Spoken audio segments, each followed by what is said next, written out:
ang chairperson mismo ay makakausap natin via phoner. Si Tokayo Danilo Bolos. Good morning, Danny. Si Danny Buenafe sa Kabayan. Good morning po. Magandang umaga po sa inyo, sir. At ganun din po sa inyo mga tagapakinig at sa inyo pong mga taga-subaybay. Good morning po. Good morning. Kamusta naman ang ating palay, ang supply ng ating palay? Kasi nagkaroon ng mga sunod-sunod na pagbagyo no nakaraan. For now ho ba, stable ang ating ang supply ng palay for now, Danny? Dito po sa buong Nueva Ecija, halos lahat po nakatanim na. So, asahan po natin ang ani po namin simula na sa Marso. Yung matapos po ng Marso hanggang po sa Mayo. Asahan din po natin ang pagdami ng ani dahil halos lahat po ng itinanim dito sa Nueva Ecija ay pawang mga hybrid po na malalakas umani. Oo, bali Nueva Ecija kasi ang pinaka one of the main producers ng bigas di ba? Ng palay. So ito hong panawagan ho ngayon ni Congresswoman ni Laila De Lima, di ba? Mamayang Liberal Party List.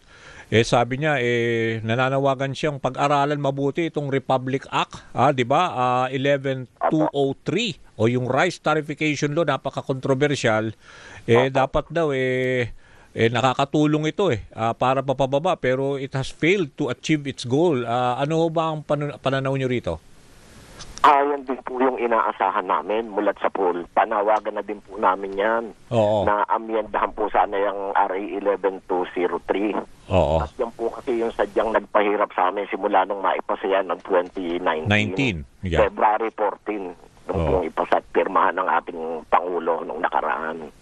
So sana po na batid naman po natin, medyo maraming kaganapan sa Kongreso. Andyan po na naman yung bagong impeachment. Sana po tutukan ng mga mambabatas natin itong batas na ito upang makatulong naman at maging masagana naman ang buhay ng bawat magsasaka sa buong bansa.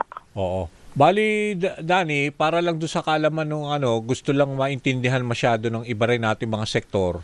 Ano ho ba ang nagiging problema ho dito sa Republic Act 11203 na somehow kasi 'di ba alam ko nagkaroon tayo ng total import ban tapos na-resume na rin. For now ba hindi naman napapababa ang presyo ng palay? Ang unang-unang nagpapahirap po talaga sa amin diyan ito pong sana ibalik po yung regulatory power ng NFA. Yung NFA na mga siwa, ganon. Opo, ganon po. Upang, kasi nung araw po, makikita niyo yung bigas ng NFA mismo sa barangay, sa kanayunan, na may murang bigas. Okay. Ganon po dito sa amin.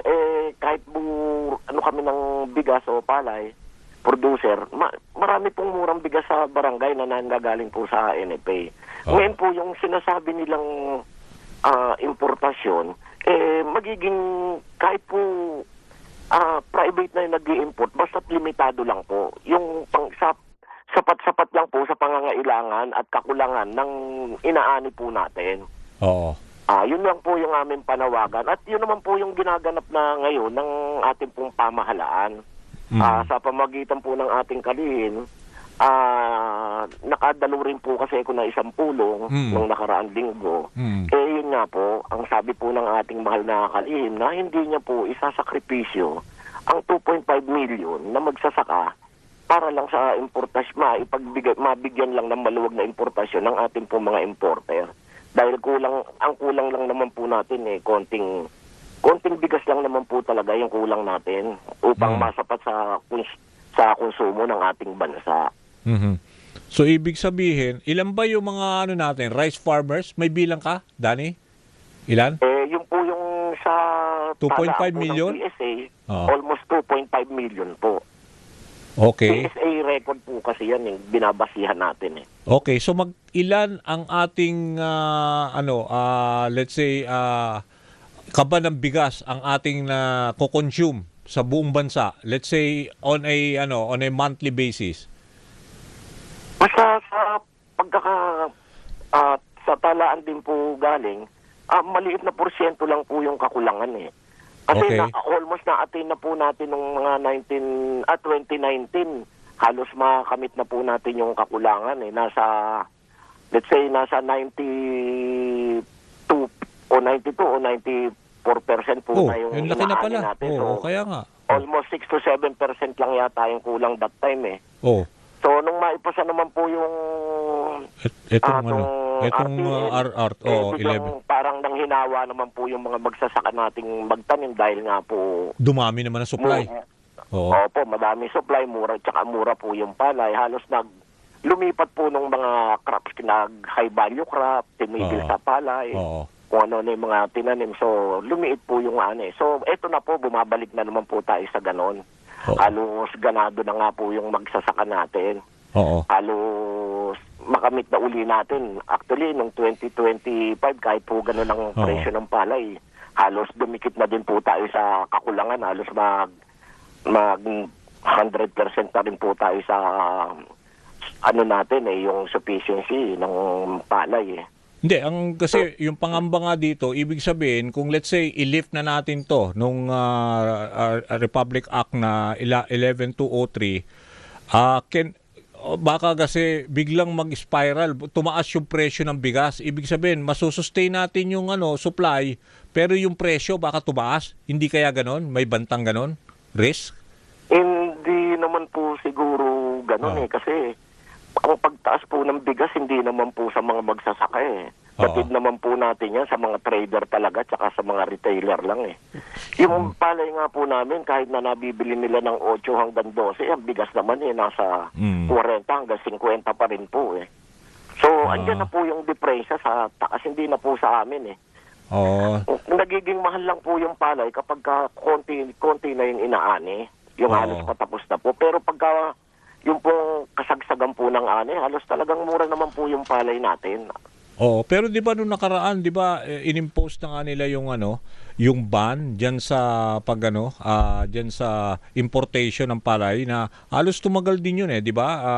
From September 1, 2 buwan po. 2 buwan up to December po. Tapos nagkaroon lang itong January na ba? Tama ba? Opo, actually nabuksan lang po pero hindi pa po, ngayon pa lang po sila magi-import. Binuksan lang po yung application. Okay. Pero ngayon pa lang po sila magi-import. So, darating po yan, mga matapos-tapos itong Enero hanggang kalagitnaan ng Pebrero. So, ang ini-impose po nung kagawaran, dapat pagka yung malapit na yung anihan, dapat wala na pong imported na pumapasok. So gusto nyo, plano. So gusto nyo, ituloy-tuloy na yung rice import ban na wag nang ibalik kasi for now naman mukhang sustain naman yung harvest ninyo na feeling nyo mari-reach. Yun lang dapat, wag lang makompromise yung pagtaas ng presyo. Tama ba, Dan? Opo, tama naman po sana. Yung kaso talagang may kakulangan po tayo sa pagkain sa bigas So yun lang po nga yun nga lang po yung inihiling ng kagawaran na sana kung ano lang yung kulang, yun lang po ang i-import. So payag naman po kami, hindi naman po namin talaga regulated ang importation. Hindi naman po namin pinipigil yung importasyon dahil nga po talagang may kakulangan. Kaya lang po, sana hindi masakripisyo nga po yung presyo ng palay. Magkano ba yung nakukuha natin doon sa sa regular meal rice? Doon yung pinakabentahan sa merkado. Ngayon po, Sir Danny, mataas po ang bigas ngayon. Dito mismo sa Nueva Ecija, pagka sa rice mill, yung mga ganyan po sinasabi niyong well mill, nasa 1-2 na po yan. Pagka nag-variety po yan, ibig sabihin nag-variety yung mga 218, yung mga 160 na masasarap na bigas. Nag-a-add po yan ng mga 50 to 100 pesos per 25 kilos. Let's say 1-2 nagiging 1-2, 50, 1-3, ganyan po. Mahal din, no? Ngayon, yung rice mill, no? Rice, mismo dyan na sa Nueva Ecija yan, mag-emanate. Opo. Kasi mahal na po ngayon talagang, kasi wala na po tayong ani Okay. May umaani po tayo, parting Tarlac, Pangasinan, La Union, hanggang Ilocos region. Pero hindi po ganun karami yung inaani. Konti-konti lang po yun. Kasi ang sistema po sa kanila is may umaani, may naggagayak, may nagtatanim. Ganun po, hindi katulad sa amin dito sa Nueva Ecija. Pag bagsak po ng tubig, talagang gawaan na po, sabayan po kami dito. Synchronize po yung pagtatanim namin. Okay. So, ayun.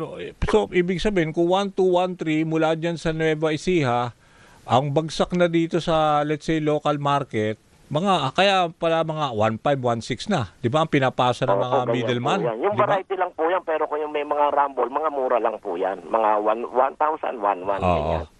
Okay. Ganyan lang po yan. Pero sabi mo, by February or March, yun na, total harvest. So tingin mo, marami. May buffer. May buffer tayo sa supply. Tama? Opo, talagang marami. Dito po makikita, pati highway, binagbibilaran po ng mga magsasaka natin. Okay. So, yun yung kailangan natin malaman, no?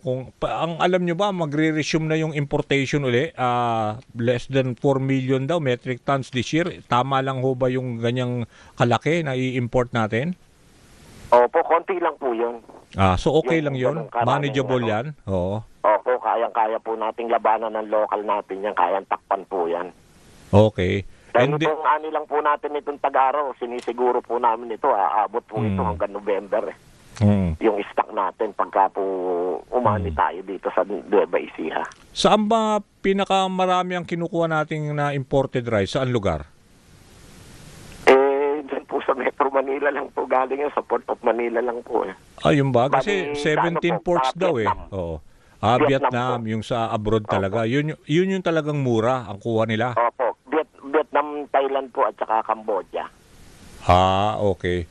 So, ang tingin mo, anytime they will, ito kasi matatapos na tayo na, magpe-February na, magsisimula na uli ang rice import. Dadat na po yan mga yan. Okay. Opo, pero hindi naman po kami nababahala dahil nga po yung tinuran po nung regulated naman, no? Talagang regulated. Hindi po sila pwedeng buti naman. Lumampas sa allocation nila. Pagka lumampas daw po sila, ibaban sila.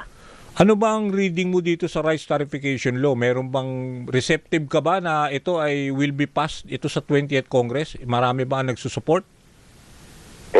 Sana po dahil yun po yung nung pong huling punta namin sa Congress kay Speaker Boji D. Yun po yung ipinangako niya sa amin na gagawin daw po yung magagawa upang ma-amyendahan yung dapat amyendahan sa RA 11203. Yun nga po, sana panawagan namin sa pamahalaan. Unahin naman po itong ilagay sa priority. Problema namin sa uliranin ng mga magsasaka upang kami naman po umahon-ahon ng konti yung pamumuhay namin. Sige, Tukayo, thank you very much sa yung insights at sana maayos na yung inyong katayuan regarding dito sa rice tarification law. Maraming salamat. Talaga kailangan namin yun lang po. Maraming salamat po, Sir Danny. Okay, thank you.